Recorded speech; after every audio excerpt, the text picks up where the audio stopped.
Anoche el presidente de Perú, Pedro Castillo, impuso un toque de queda para este martes en Lima y Callao. El mandatario comunicó la noticia a través de un mensaje a la ciudadanía que fue emitido por la televisión.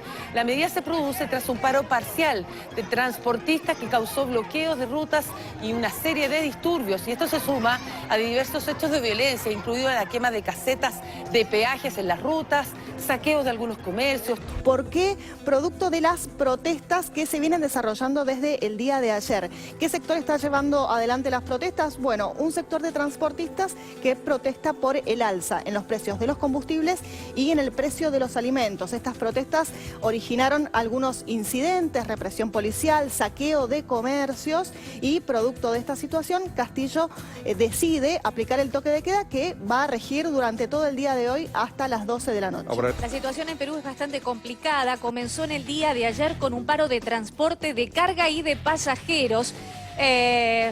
Todo se remite al 28 de marzo cuando el gobierno de Perú aumentó el precio de los combustibles. La crisis política y social que atraviesa el Perú concentra la atención internacional.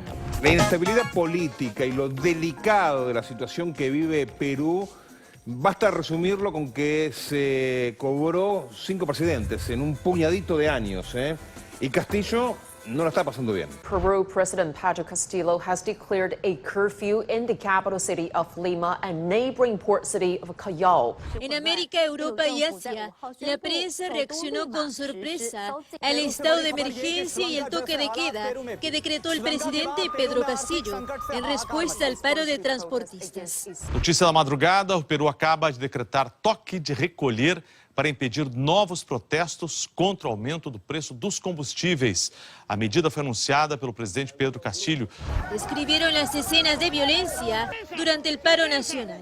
Y los incidentes se pudieron ver prácticamente en todo el territorio peruano.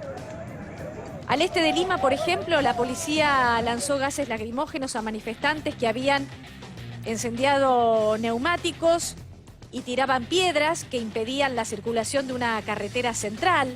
Hubo también saqueos de comercios y de farmacias, como lo estamos viendo. Anoche quemaron peajes, que ahí están viendo las imágenes, y producto de la situación y del enfrentamiento con tropas y con efectivos policiales, 4 ciudadanos peruanos muertos. Ahora, no se esperaba una medida tan drástica como el toque de queda que inmoviliza, a lo menos en Lima y el Callao, a la población.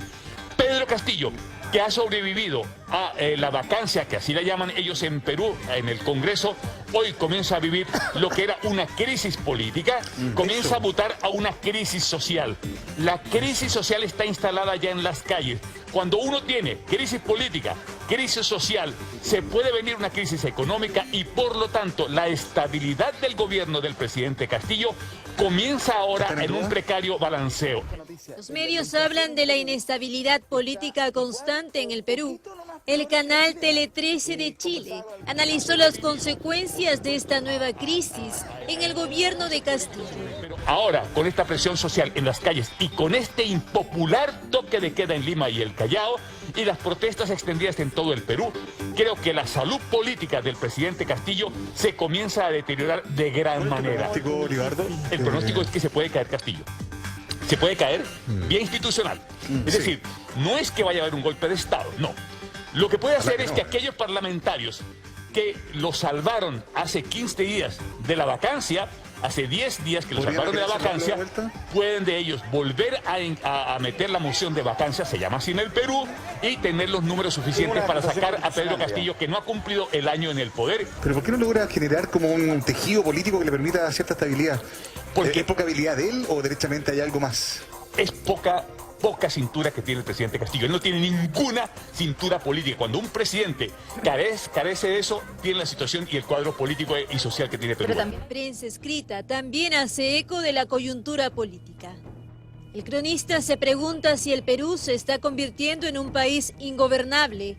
El periódico, un medio de comunicación en España, asegura que la crisis profundiza las dificultades de gestión de Castillo. Más de 10 millones de peruanos son afectados por el toque de queda, asegura Infobae de Argentina. Vamos con la imagen en vivo desde el Perú, la zona céntrica de Lima, enfrentamientos entre la policía peruana y manifestantes tras esta polémica decisión del gobierno de decretar toque de queda desde esta jornada más o menos a las 2 de la mañana hasta la medianoche de hoy martes, pasando al día miércoles. Una decisión que ha generado mucha polémica en momentos muy complicados para el gobierno de Pedro Castillo. Recordemos manifestaciones que se han ido manteniendo durante la última semana y que tuvieron una de sus principales razones en un principio, el alza del precio de los combustibles, también del costo de la vida allá en el Perú, la violencia allá en la capital peruana, una problemática que llevó a fuertes manifestaciones durante las últimas jornadas, sobre todo ayer en Lima y Callao, y que desembocó en la decisión del gobierno de Pedro Castillo sorpresivamente, literalmente entre gallos y medianoche. Cerca de la medianoche se toma esta decisión y a partir de las 2 de la mañana, hora peruana, se decreta este toque de queda. Tomar este tipo de decisiones es muy complejo, dado, por ejemplo, la estructura económica del Perú, en donde el 70-80% del trabajo, más o menos el 70, 3/4 del trabajo es informal. Entonces para muchas personas quedarse en la casa, por la razón que sea, por estas razones de seguridad tras manifestaciones, es muchísimo más complejo. Una jornada muy difícil allá para el gobierno de Pedro Castillo, que recordemos también en las últimas semanas zafó de un proceso de vacancia en el Congreso, de una situación compleja que suma lo que estamos viendo en imagen, las manifestaciones que se han mantenido durante los últimos días y que se han intensificado durante la última jornada en las principales ciudades, sobre todo lo decíamos en Lima y en Callao. Esto que se está viendo es en el centro de la ciudad, está cerca del Congreso, no pueden llegar porque está vallado, ¿sí? Lo que está pasando es que en algunos barrios donde obviamente no hay tránsito de vehículos y tampoco hay buses ni nada para llegar a este lugar, la gente está caminando hace horas para intentar dar con los manifestantes en la Plaza San Martín. Los dos partidos, tanto el de hoy como el de mañana de River, se juegan en el Estadio Nacional, que está muy cerca de esta zona. Ahí estás viendo las imágenes en vivo. Esta es la situación en el centro de Lima, la enorme convulsión social mientras River está volando a esa ciudad para jugar mañana en un estadio que queda pegado a los conflictos, Buti. Exactamente, River tiene que jugar en el Estadio Nacional de Lima, es su estreno en Copa Libertadores y repetimos, por el momento el partido está programado.